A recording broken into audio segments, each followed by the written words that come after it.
O áudio que vocês vão ouvir agora é parte do podcast Xadrez Herbal. Caso vocês queiram ouvir mais sobre esse assunto e outros temas de política internacional, é só ir em xadrezherbal.com. Bem, passemos agora para o primeiro bloco do Giro de Notícias.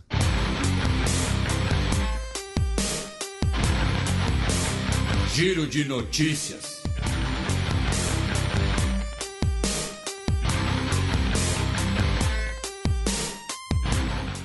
Notícia da última sexta-feira, dia 11 de março.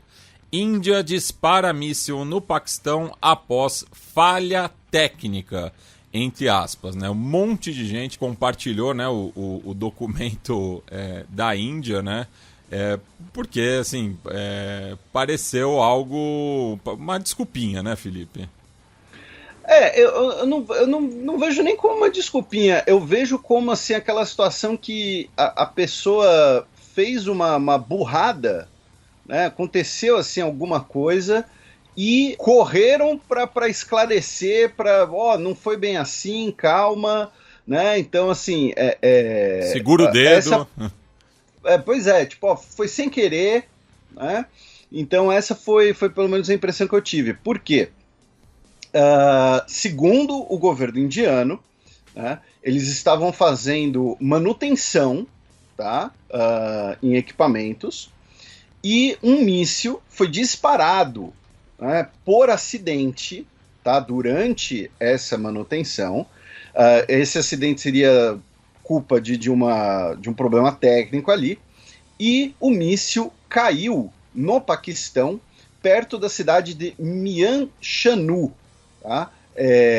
Não teve vítimas, não teve pessoas feridas, ele caiu numa área ali desabitada, tá? Fica na província de Punjab, no Paquistão, tá?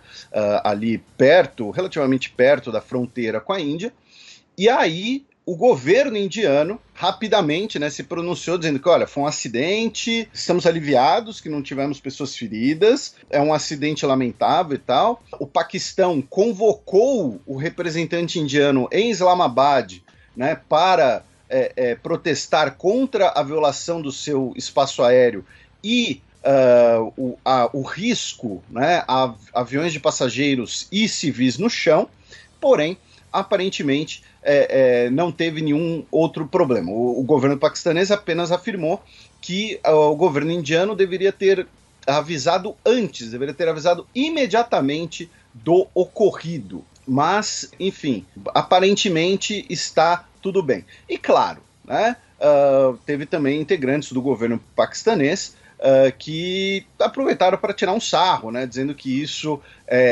gera um alarme porque pode mostrar problemas de manutenção do lado indiano, pode dizer que equipamentos indianos não estão tão bem cuidados assim, tá? Mas, enfim, aproveitaram ali para tirar uma casquinha, mas aparentemente tá tudo bem. Notícia do sábado passado, dia 12 de março. Etiópia diz que vai agir após vídeo mostrar homens uniformizados queimando civis. Pois estão circulando vídeos, inclusive aproveitando, né? Hoje o Telegram foi suspenso aqui no Brasil, né, por ordem do juiz Alexandre de Moraes, e normalmente esse tipo de conteúdo circula justamente no Telegram, né?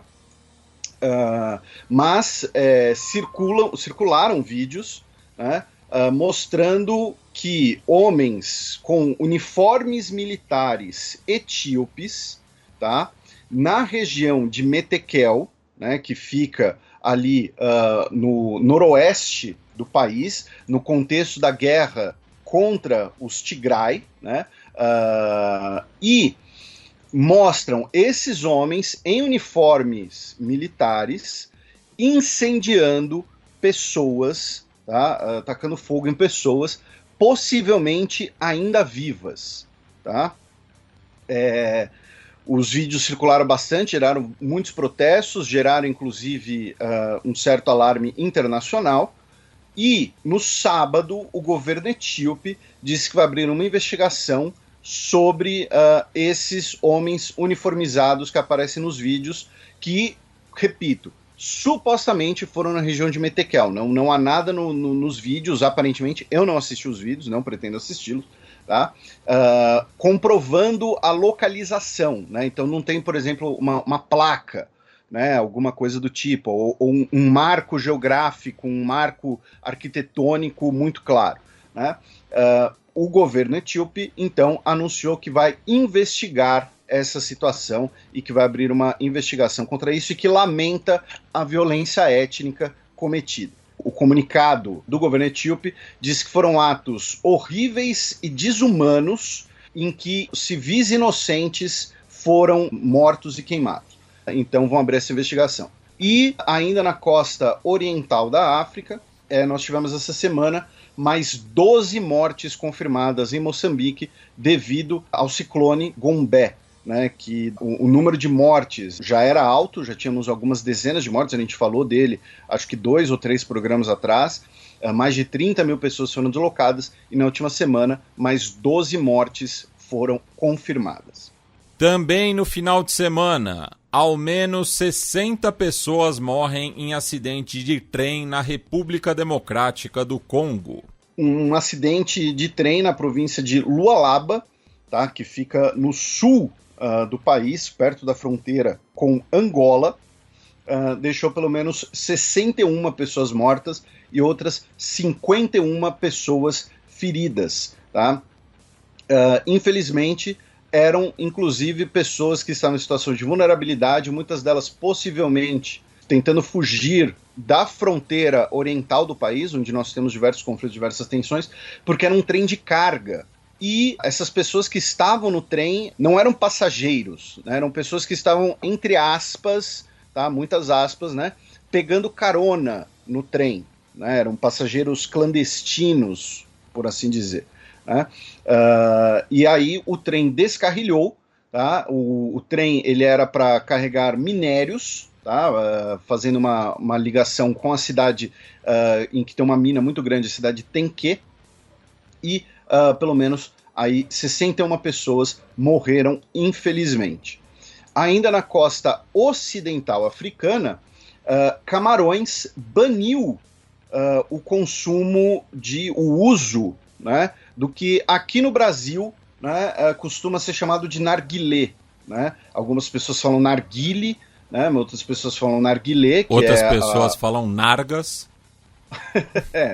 Os heterotópicos falam nargas. E narguilé, que é a pronúncia persa, né, mas também conhecido como hookah, né, hookah, do árabe. E no caso de Camarões é chamado de xixa, né, que também é uma palavra de origem árabe. E o governo camaronês proibiu o uso, né, de narguilés, proibiu o fumo de narguilés, que estaria sendo muito popular entre os jovens camaroneses, afirmando que pelo menos 46% dos camaroneses com menos de 28 anos de idade fumam ou já fumaram narguilé, e que ela é muito mais nociva que cigarros, além de poder causar acidentes com o receptáculo.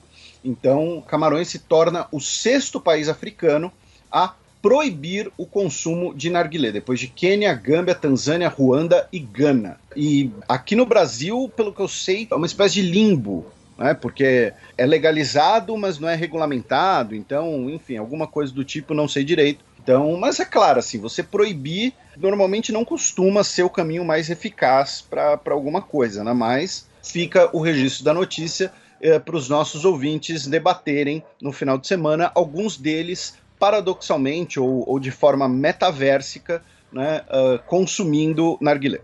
E por fim, notícia do último domingo, dia 13 de março. Irã realiza ataque com mísseis contra Erbil, no vizinho Iraque. Pois é, Erbil é onde está o consulado dos Estados Unidos, que será, melhor dizendo, né, basicamente a embaixada dos Estados Unidos no Kurdistão. Né? É claro que não vai ter o status de embaixada, porque os curdos não possuem um Estado nacional. Né? Mas na prática será isso.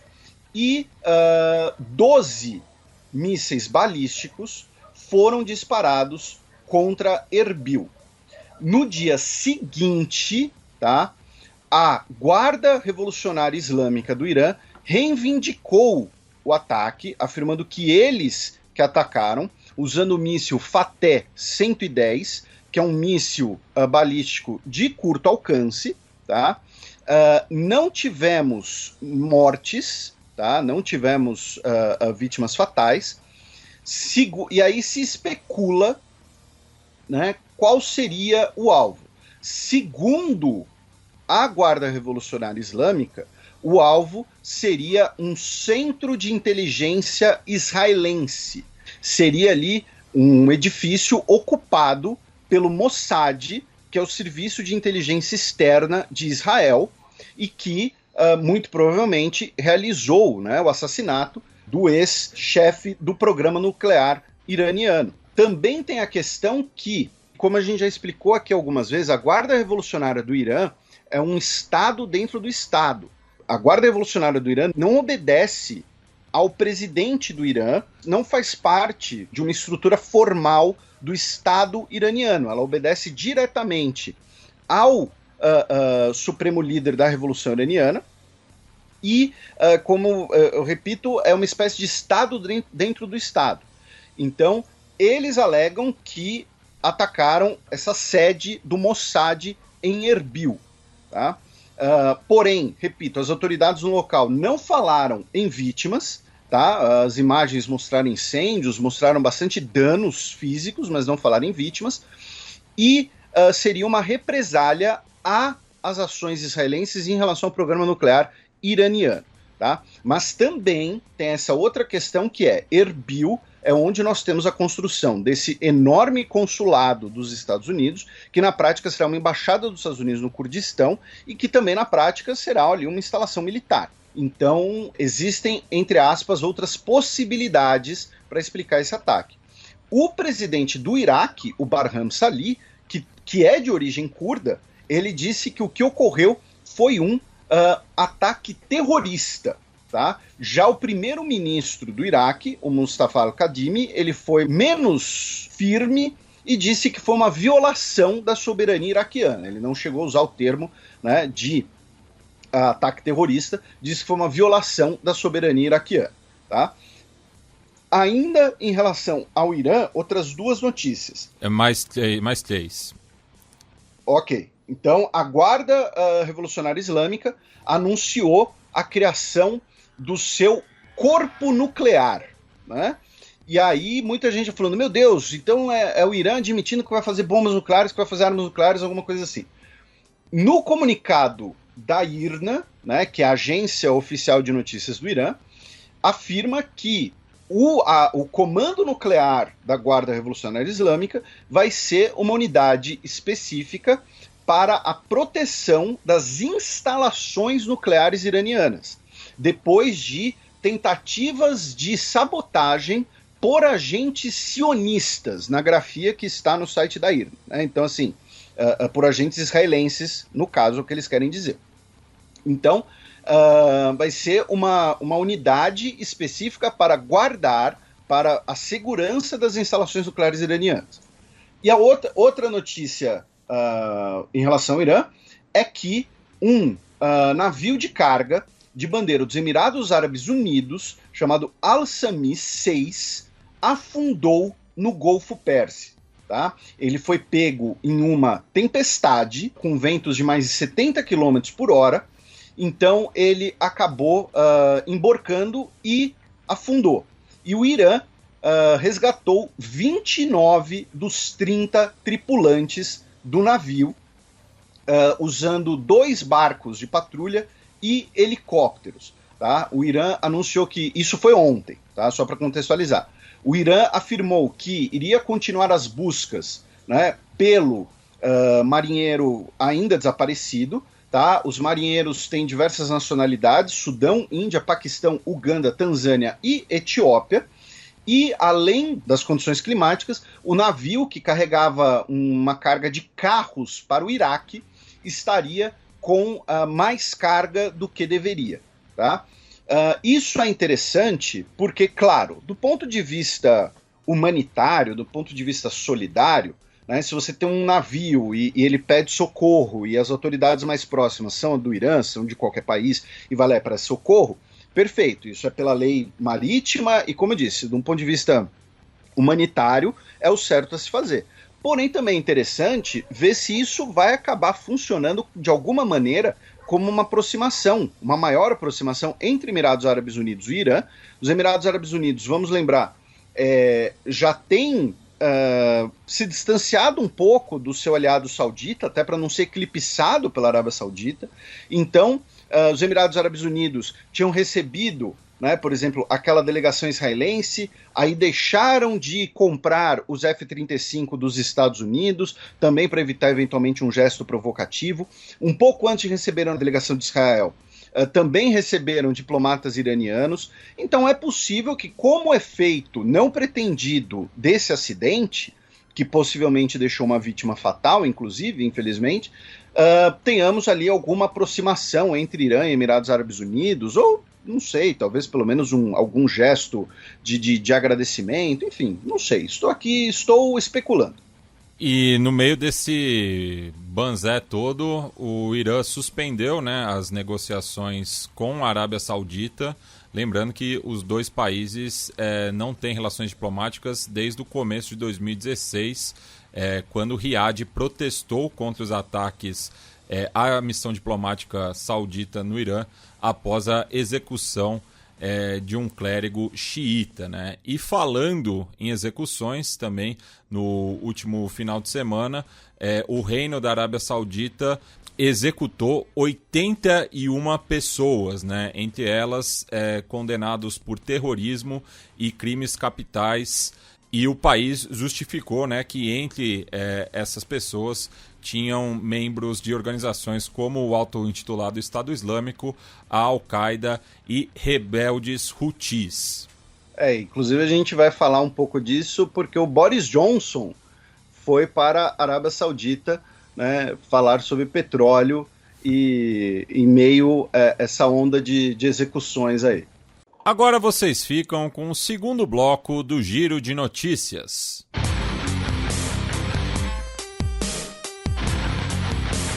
Giro de Notícias.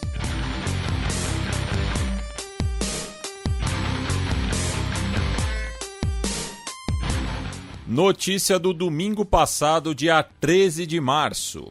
Junta do Chad e grupos rebeldes abrem negociações de paz no Catar.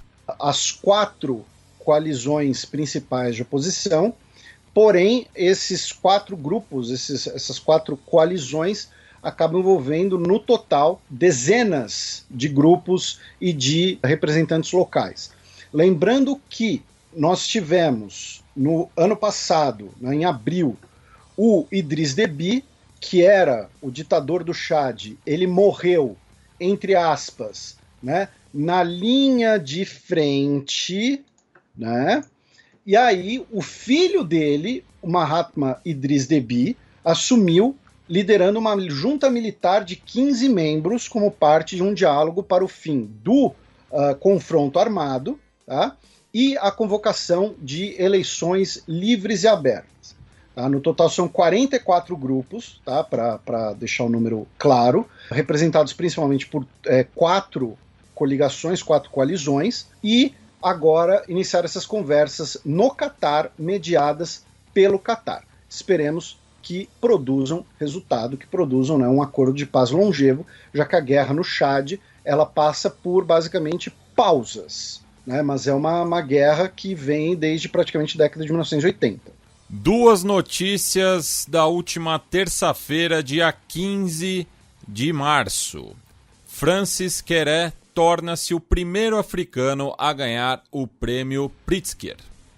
O prêmio Pritzker, que aparentemente ele é como se fosse o prêmio Nobel da arquitetura. Né? Eu digo aparentemente porque eu particularmente não sou um profundo conhecedor de arquitetura, e isso é um eufemismo para dizer que eu não entendo porra nenhuma. Tá? Mas ele é o primeiro africano e a primeira pessoa negra a vencer o prêmio, ele que é um arquiteto de Burkina Faso, né, que projetou, dentre outras coisas, o pavilhão Serpentine no Parque Hyde, em Londres. Ele também, obviamente, fez vários outros projetos, inclusive projetos de escolas em Burkina Faso, no Mali, né? Ele é o projetista do novo prédio do parlamento de Benin, tá? Então, ele se tornou o primeiro africano vencedor desse que é o principal prêmio mundial de arquitetura. Para quem quiser uma matéria bastante extensa e com fotos, né, do trabalho dele, da carreira dele, tem uma entrevista com ele, conduzida pelo Oliver Wainwright, no jornal Guardian, tá? Em inglês, infelizmente, apenas em inglês, mas, repito, manda aquele Google Tradutor que, pelo menos hoje em dia, 80%, 90% dá para passar tranquilamente. Filho de líder do Turcomenistão vence eleições presidenciais. A gente já tinha cantado essa bola, né, Felipe? Pois é, Matias, mas eu fiquei decepcionado que não foi com 200% dos votos, apenas 73% dos votos, mas o presidente do Turcomenistão continuará sendo um Berdimuhamedov, só muda o primeiro nome, deixa de ser o Gurbanguly e agora passa a ser o Serdar, o filhão, que recebeu aí os parabéns do Xi Jinping, do Putin e da Organização dos Estados Túrquicos pelo Twitter. Tá?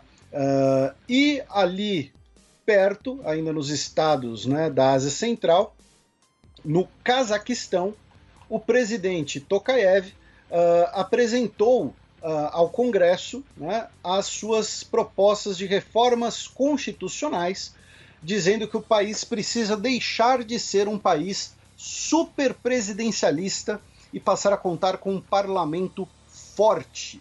Dentre as propostas está a possibilidade de facilitar o registro de novos partidos políticos, diminuição dos poderes do presidente e maior limitação do mandato presidencial. Abaixa o volume porque lá vem Breaking News. Bashar al-Assad visita os Emirados Árabes Unidos. É a primeira visita do Bashar al-Assad a um país árabe desde o início da Guerra Civil de 2011. Tá? Fazia 10 anos que o Bashar al-Assad não visitava outro país árabe. Essa é basicamente a cereja no bolo dele, né, de que ele foi o vencedor da Guerra Civil. A Guerra Civil continua, ainda tem territórios controlados por facções oposicionistas, especialmente com o apoio da Turquia, porém, na prática, né, isso é a concretização de algo que a gente já mencionou aqui anos e anos atrás, né, que desde a intervenção russa a favor dele na guerra, o Bashar al-Assad era o vencedor da guerra e agora ele é recebido nos Emirados Árabes Unidos, que apoiavam movimentos de oposição contra ele, embora não tão presentes quanto o apoio saudita e qatari, mas ainda assim, né, apoiavam movimentos de oposição, armavam parte da oposição contra o Bashar al-Assad, né, e ele foi recebido, né, pelo Rashid Al Maktoum em Dubai e conversaram sobre a maior participação árabe na reconstrução da Síria. Né? Lembrando que a Síria foi expulsa da Liga Árabe, né? O governo Assad, melhor dizendo, foi expulso da Liga Árabe, com a representação trocada, né, para a oposição síria. Tá? Então, muito provavelmente, a conversa também envolve a normalização dessas relações políticas, notícia de hoje, agora há pouco.